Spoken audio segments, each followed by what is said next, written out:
Practice. आज हम करेंगे CDP में लर्निंग थ्योरीज़। लर्निंग थ्योरी में हम 2 थ्योरी डिस्कस कर चुके हैं, ट्रायल एंड एरर थ्योरी और क्लासिकल कंडीशनिंग थ्योरी। हम थर्ड थ्योरी डिस्कस कर रहे हैं जिसका नाम है ऑपरेंट कंडीशनिंग या इंस्ट्रूमेंटल कंडीशनिंग थ्योरी। तो फर्स्ट है कि ऑपरेंट कंडीशनिंग थ्योरी या फिर इंस्ट्रूमेंटल कंडीशनिंग थ्योरी किसने दी थी? वो दी थी B.F. स्किनर ने। किसने दी थी? B.F. स्किनर ने।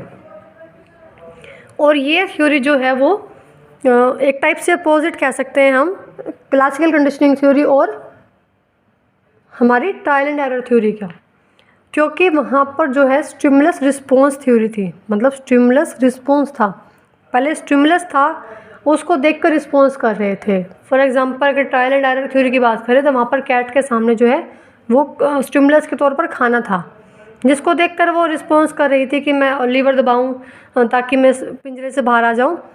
सेम ऐसे ही हमारे क्लासिकल कंडीशनिंग थ्योरी में था कि डॉगी के सामने भी स्टिमुलस था, वो खाना था जिसको देखकर वो रिस्पॉन्स कर रहा था। पर ऑपरेंट कंडीशनिंग थ्योरी में क्या है? पहले रिस्पॉन्स है, पहले क्या है? रिस्पॉन्स। उसको देखकर क्या होगा? स्टिमुलस आएगा। तो इसको हम RS टाइप कंडीशनिंग भी कहते हैं।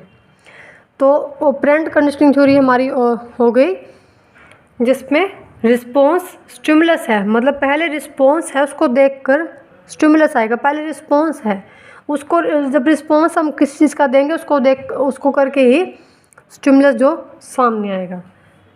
अब जैसे ट्रायल एंड एरर थ्योरी में फेमस जो एक्सपेरिमेंट एग्जांपल था वो था कैट का, क्लासिकल कंडीशनिंग थ्योरी में था डॉग का। वैसे ही operant conditioning theory B.F. Skinner ने किसके ऊपर एक्सपेरिमेंट किया था? रैट के ऊपर।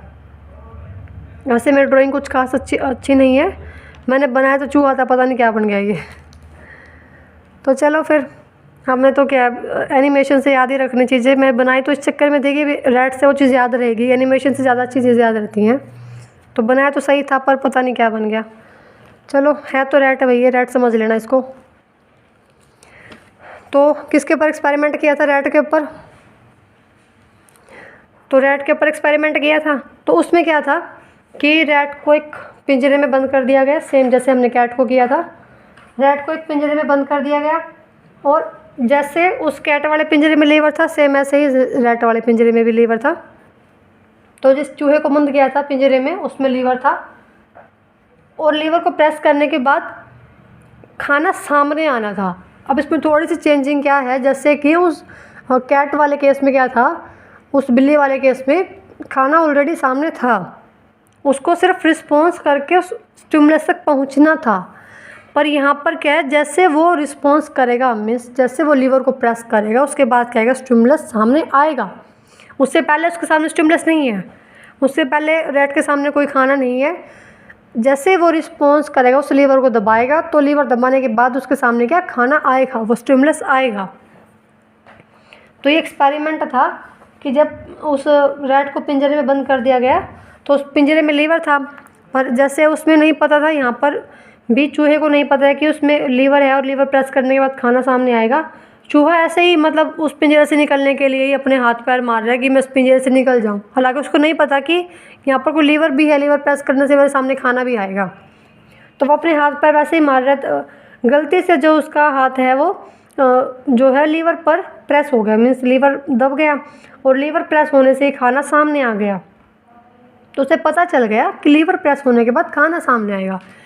जैसे वो कैट वाला केस था ट्रायल एंड एरर थ्योरी में, उसमें क्या था कि लीवर प्रेस होने के बाद बिल्ली को पता चल गया कि बिग गेट खुल जाएगा पिंजरे का। पर यहाँ पर क्या है कि इस चूहे को पता चल गया कि जैसे ही लीवर दबेगा, लीवर प्रेस होगा, तो जो है खाना सामने आएगा।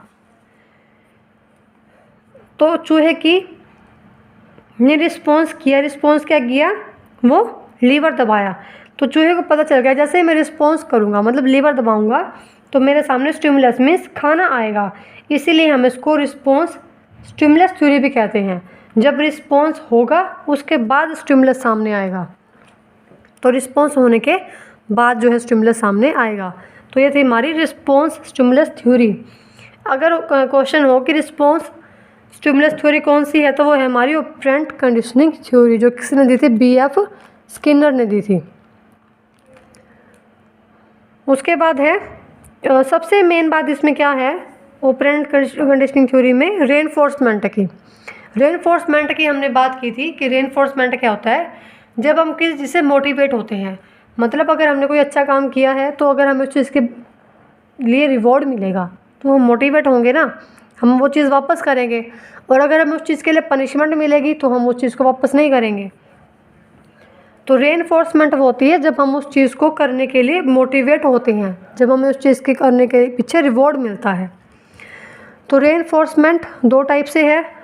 पॉजिटिव रेनफोर्समेंट, जब हमारे सामने स्टिमुलस प्रेजेंट है, मतलब हमें कोई रिवॉर्ड दिख रहा है, हमें ऐसा बोला गया है कि अगर आपने ये काम पूरा कर दिया, टास्क पूरा कर दिया तो आपको जो बोनस मिलेगा। मीन्स स्टिमुलस हमारे सामने प्रेजेंट है, क्या है, बोनस, और हम उसको देखकर अपना रिस्पॉन्स कर रहे हैं।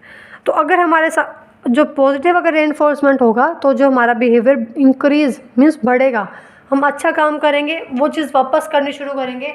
अगर हमने किसी बच्चे को अच्छे काम के लिए चॉकलेट दी है तो वो और भी अच्छे काम करेगा, क्योंकि उसको चॉकलेट का लालच हो गया, मतलब जो उसका बिहेवियर है वो इंक्रीज़ हो गया, वो अच्छे काम और करेगा।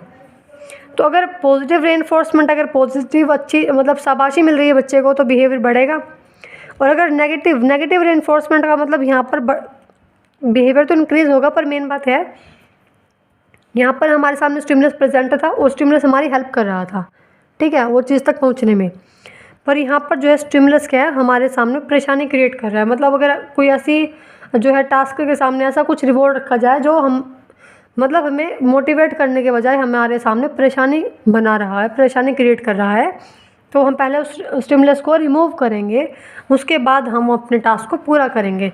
तो नेगेटिव रेनफोर्समेंट में भी क्या है, हमारा बिहेवियर जो है इंक्रीज़ ही होगा, पर सिर्फ हम उस स्टिमुलस को रिमूव कर देंगे जो हमारे लिए परेशानी क्रिएट कर रहा था, परेशानी का काम था, जो उसको हम स्टिमुलस को पहले रिमूव करेंगे, हटाएंगे, उसके बाद हम अपना जो है टास्क को कंप्लीट करेंगे। तो रेनफोर्समेंट दो टाइप से हो गया। पॉजिटिव, जब स्टिमुलस प्रेजेंट है और हमारा बिहेवियर बढ़ रहा है, फॉर एग्जांपल किसी बच्चे ने अच्छा काम किया, हमने उसके बदले उसको शाबाशी दी या फिर चॉकलेट दी, तो उसका बिहेवियर उस चीज़ में बढ़ेगा।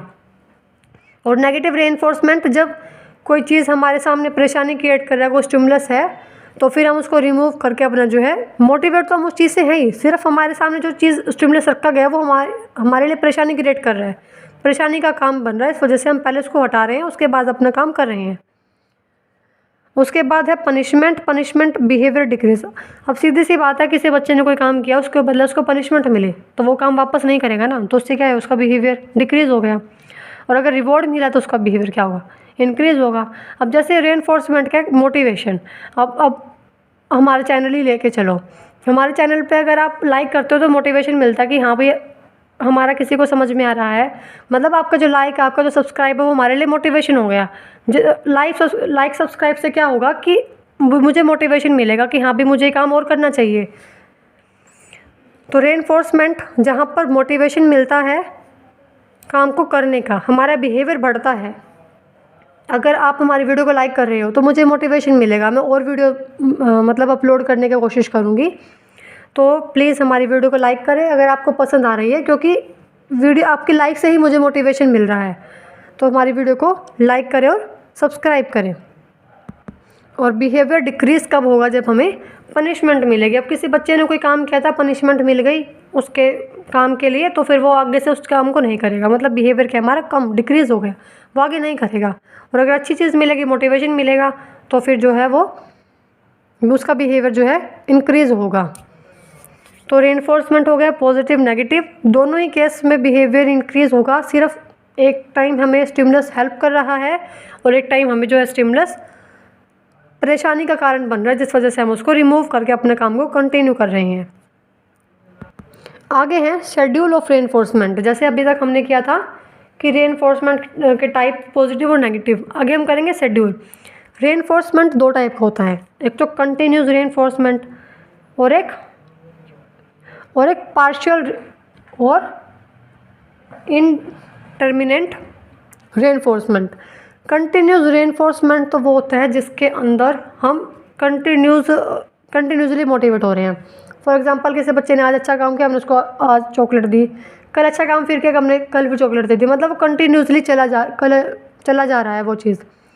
और पार्शियल मोटिवेशन, पार्शियल रेनफोर्समेंट क्या होता है, जब एकदम से कुछ हो जाए, जैसे एक कोई काम था, हम कंटिन्यूसली करे जा रहे थे पर हमें कोई मोटिवेशन नहीं मिल रहा था, जब हमें उस चीज़ के लिए एकदम से मोटिवेशन मिलेगा तो वो हो गया हमारा पार्शियल रेनफोर्समेंट।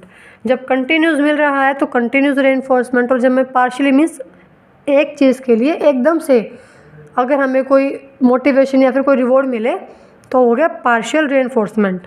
अब कंटिन्यूस रेनफोर्समेंट में क्या है कि आज चॉकलेट मिली, फिर कल फिर चॉकलेट मिली, परसों फिर चॉकलेट मिली, तो उससे क्या बच्चा एक टाइम के बाद मतलब वो बोर हो जाएगा उस चीज़ से, उस चॉकलेट से भी बोर हो जाएगा। कंटिन्यूस इतना इफेक्टिव नहीं है क्योंकि वो एक टाइम के बाद वो चीज़ बोरियत बन जाती है। कंटिन्यूस मोटिवेशन मिल रहा है, और पार्शियल जब हमें एकदम से जो है रेनफोर्समेंट, एकदम से जो हमें वो मोटिवेशन मिले, एकदम से हमें कोई रिवॉर्ड मिले, तो वो होता है हमारा पार्शियल रेनफोर्समेंट। तो कंटिन्यूस जिसमें कंटिन्यू मिल रहा है, पार्शियल जिसमें एकदम से मिल रहा है। इसका कुछ और है, जैसे कि अगर एक है फिक्स्ड वेरिएबल और रेशो और इंटरवल। अगर हमारा रेशो में है, फिक्स्ड मीन्स फिक्स है कि हमें ऐसा ही मिलेगा, जैसे कि 10% तो 10% के रेट से हमें मिलेगा कोई भी चीज़ है, और वेरिएबल मीन्स वेरी अलग अलग करके मिलेगा, जैसे हमें कभी 10% मिल के, कभी 15%, कभी 20%, कभी 5%, तो अलग अलग वेरी करके मिल रहा है, चेंज होके मिल रहा है मतलब। और इंटरवल फिक्स्ड है, इसका मतलब कि इंटरवल फिक्स्ड है कि 3 महीने बाद, 6 महीने बाद। और अगर इंटरवल वेरी कर रहा है तो मतलब अगर कभी 15 दिन में मिल गई और उसके बाद कभी 45 दिन में मिली, मतलब कि हमारा जो है इंटरवल भी जो फिक्स नहीं है। फिक्स इंटरवल है तो फिक्स है कि भाई हर 3 महीने बाद मिलेगा, हर 3 मंथ्स बाद मिलेगा। और अगर इंटरवल वेरिएबल है मतलब कि जो है कभी 3 महीने बाद, कभी 6 महीने बाद, कोई फिक्स ही नहीं है, तो वो हो गया हमारा इंटरवल वेरिएबल। अगर रेशो में है, फिक्स्ड हो या वेरिएबल, तो हमारा रिस्पॉन्स रेट रहेगा हाई। और अगर इंटरवल में है, फिक्स्ड हो या वेरिएबल, तो हमारा रिस्पॉन्स रेट रहेगा या तो स्लो हो जाएगा, मतलब बिल्कुल कम हो जाएगा कि भाई कभी 6 महीने बाद मिल गई, कभी नहीं मिली, कभी 15 दिन बाद मिल गई। या अगर फिक्स है तब भी हम इतना रिस्पॉन्स रेट नहीं रहेगा हमारा, और अगर या तो कम रहेगा या फिर मॉडरेट रहेगा। पर अगर रेशो में मिल रहा है तो हमारा जो रिस्पॉन्स रेट है वो हाई रहेगा। नोट करने वाली बात थी कि पार्शियल रेनफोर्समेंट है वो ज़्यादा इफेक्टिव और ज़्यादा बेस्ट है, मतलब पार्शियल रेनफोर्समेंट ज़्यादा बेस्ट है, क्योंकि अगर कोई चीज़ कंटिन्यूसली मिल रही है तो उससे मोटिवेशन मिलना भी बंद हो जाएगा एक टाइम के बाद तो। और पार्शियल मीन्स हम कोई चीज़ करे जा रहे हैं लगातार कंटिन्यूसली वो चीज़ कर रहे हैं, और हमें अगर एकदम से कोई जो है रिवॉर्ड मिले उस चीज़ का, तो वो होता है हमारा पार्शियल रेनफोर्समेंट, या फिर पार्शियल, इसको हम इंटरमिनेंट भी इंटरमिटेंट भी कहते हैं। तो ये था हमारा ऑपरेंट कंडीशनिंग थ्योरी जो BF स्किनर ने दी थी, जिसकी हमने रेनफोर्समेंट के टाइप डिस्कस करे, और साथ हमने डिस्कस किया कि रेनफोर्समेंट का क्या शेड्यूल होता है। 2 शेड्यूल हैं, कंटिन्यूस और पार्शियल। अगर बात होगी हाई रिस्पॉन्स रेट कहाँ रहेगा, जब रेशो हो, और स्लो मॉडरेट कब रहेगा, जब इंटरवल हो। आई होप आप सबको समझ में आ गया होगा कि ऑपरेंट कंडीशनिंग थ्योरी क्या थी, किसने दी थी, और इसमें बेस्ट एग्जांपल किसका था, और हमारा बिहेवियर कब इंक्रीज़ होगा, कब डिक्रीज़ होगा। अगर आपको हमारी वीडियो पसंद आ रही है, हमारी वीडियोस में समझ में आ रहा है, तो हमारी वीडियोस को लाइक करें, चैनल को सब्सक्राइब करें, और हमारी वीडियो को शेयर करें अपने फ्रेंड्स के साथ, क्योंकि आपके जो लाइक्स और सब्सक्राइब है वही हमारा मोटिवेशन है। तो प्लीज़ लाइक करें, सब्सक्राइब करें हमारे चैनल को। और अगर आपको किसी और टॉपिक पर भी वीडियो चाहिए तो आप हमें कमेंट में बता सकते हैं, साथ साथ हम हमें ईमेल भी कर सकते हैं। हमारी ईमेल आईडी आपको डिस्क्रिप्शन में मिल जाएगी।